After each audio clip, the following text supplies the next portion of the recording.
Hi guys, welcome to the second part of how I regrew my hair after menopause. I began this video with a couple photos of myself. Charlie is saying hi so early. A couple photos of myself from several years ago. This wasn't 20 years ago, it was fewer than 10 years ago when my hair was super long and thick and I really loved it. And then menopause hit, and I started to notice thinning at the temples of my hair. I did not get to the phase where the part starts to widen because I think I caught it in time. But I was also having trouble maintaining the length because I was having a lot of breakage. And that's what we're going to go over today because back then we didn't have or I wasn't aware of the bond repair treatments that we have today in order to help keep the length. In the first video, I showed you some of the shampoos and techniques that I'm using to have a healthy scalp and to grow healthy hair at the scalp. And today we're going to talk about conditioning and bond repair so that we can keep the length. And that's the twofold hair growth um, gold standard that we need to do is have a healthy scalp and then keep the length from breakage. So first off, let's talk about your average everyday conditioner. Conditioners are meant to make your hair look and feel better. Um, they usually contain things like fatty alcohols as well as silicones, which are not bad for your hair. They can provide a nice slip in your hair so that you can detangle easier. They can provide shine, and they can help with the strength of the hair on the outside. That's what silicones help do too, is fill in broken areas of the outside of the hair and make it more resilient. So especially when you're using a shampoo that might be a little drier on your scalp, like the Nizoral ketoconazole shampoo, and even clarifying shampoos with apple cider vinegar. That's when you want to do the sandwich method because the conditioner will protect the mids and lengths while you are shampooing your scalp.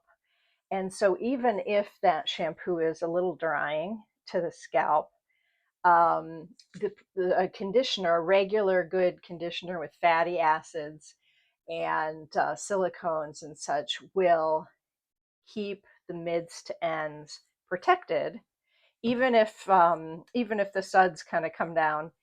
You're going to be protected. And then you rinse very well. You shampoo with a second shampoo, which I usually at that point like to use one that's a little more nourished. So any kind of good creamy shampoo that can then help with any dryness that the ketoconazole may have caused on your scalp. And you don't need to do sandwich method with that.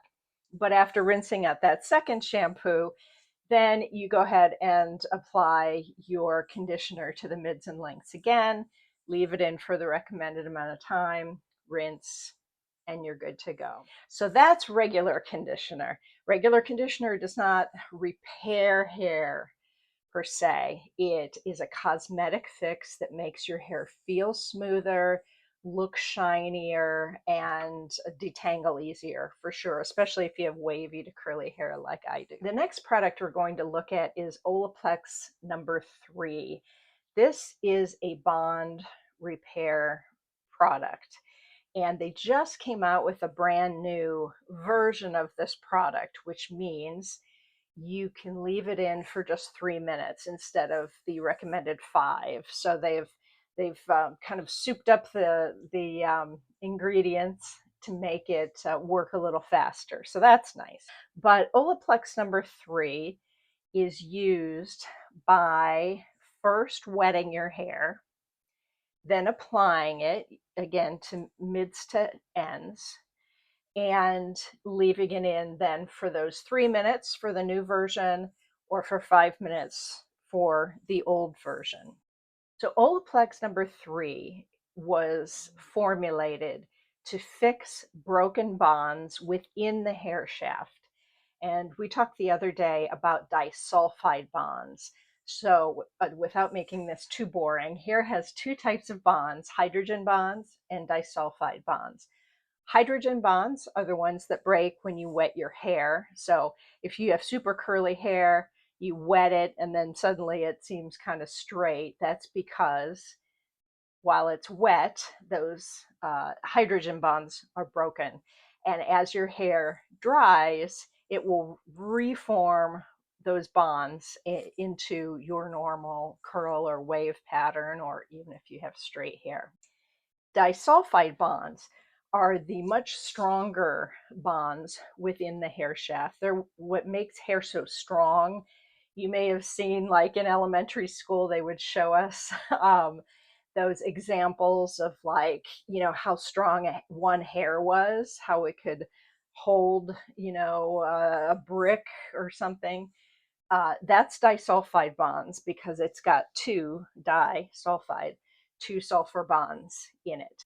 So the main ingredient in Olaplex #3 is meant to re-link the broken disulfide bonds that especially happen when you bleach your hair, when you straighten your hair, when you do a permanent wave. Any kind of really serious chemicals to your hair break those disulfide bonds so they can be reformed in whatever you're looking to do, whether it's permanent wave, you want a spiral curl, or whatnot, straightening if you have curly hair and you want it straight.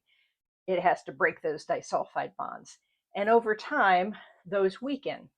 So Olaplex #3 is able to penetrate into the hair shaft and fix those bonds. The next product we have is K18. And K18 takes a very different approach from the Olaplex #3.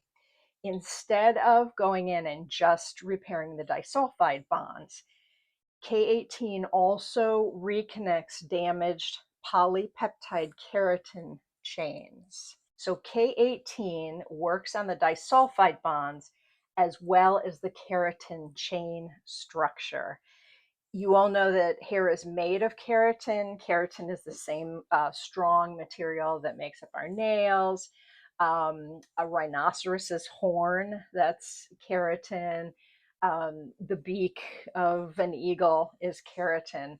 So it can get very, very hard. K18 repairs both the keratin inside the hair as well as the disulfide bonds.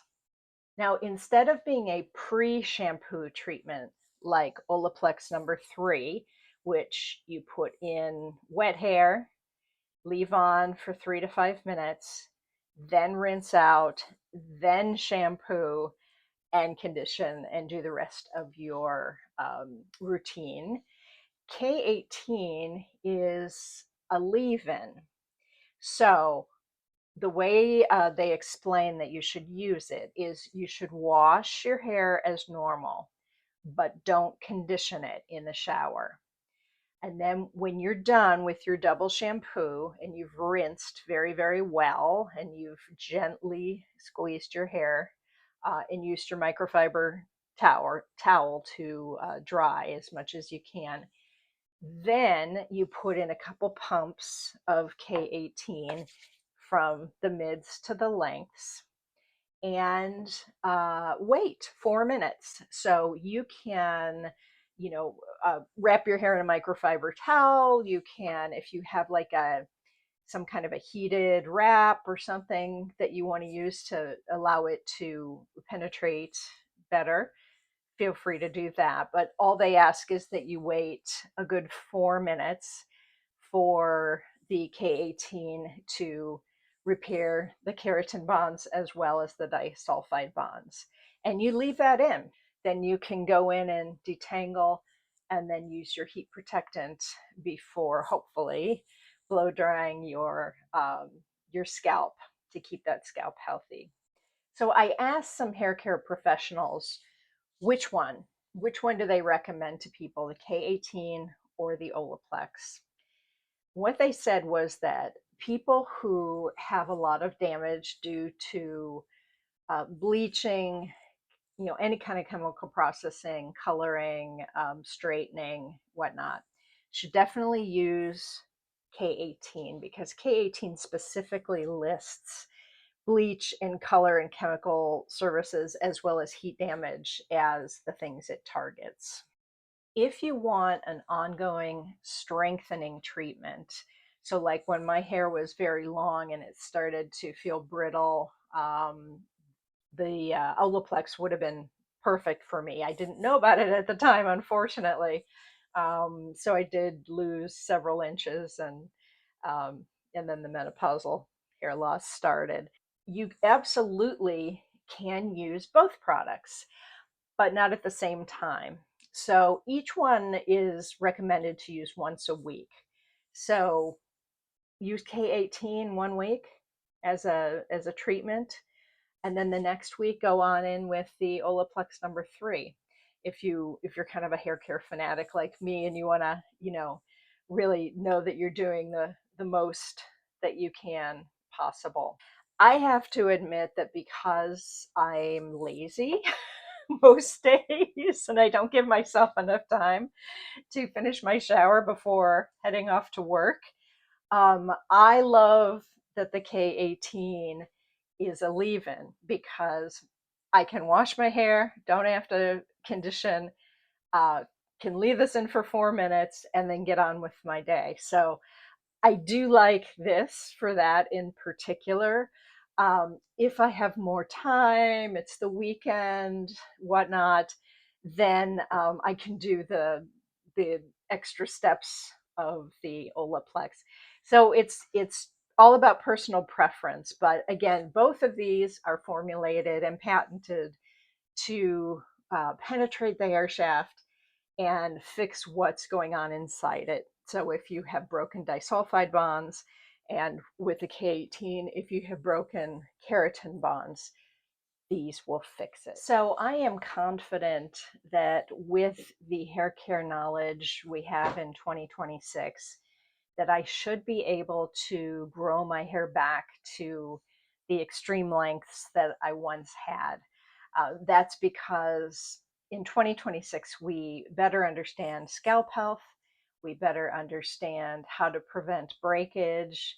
We even understand, as something I covered in the last video, which was the Jolie shower filter. I don't know that the average person really thought about how hard mineral laden water could lead to breakage as well. So we have a wealth of knowledge now, and I always love experimenting on myself. So I am I am dedicated to this to see how it plays out and how long I can grow my hair at the ripe old age of 58, post-menopausal. Now, I do take hormone replacement therapy, HRT.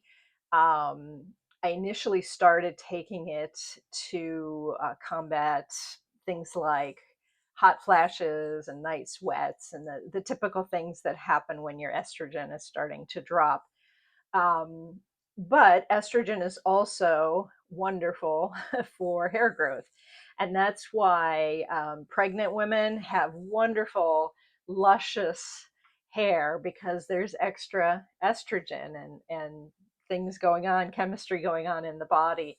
And also, when you're young, you've got higher estrogen. My goal is to make sure that my hair follicles don't shrink and don't break off. And from the 2 videos of how I regrew my hair after menopause, I think that following those two videos and the steps in them are really going to help me to achieve the hair I want. And who knows, maybe in 10 years or so, I'll be a little old lady with super long hair, but I'm, I'm going to document it here I'm going to document what works. I love your comments. Many of you have been commenting and giving your tips, and I so appreciate that. So I'm hoping that this can be a space where we can learn and grow together. If you have any questions about conditioner or bond repair and keratin repair, please ask them in the comments. And I know some other really active users will jump in, but hopefully we can grow together. Thank you so much for joining me, and I look forward to reclaiming my mane with you.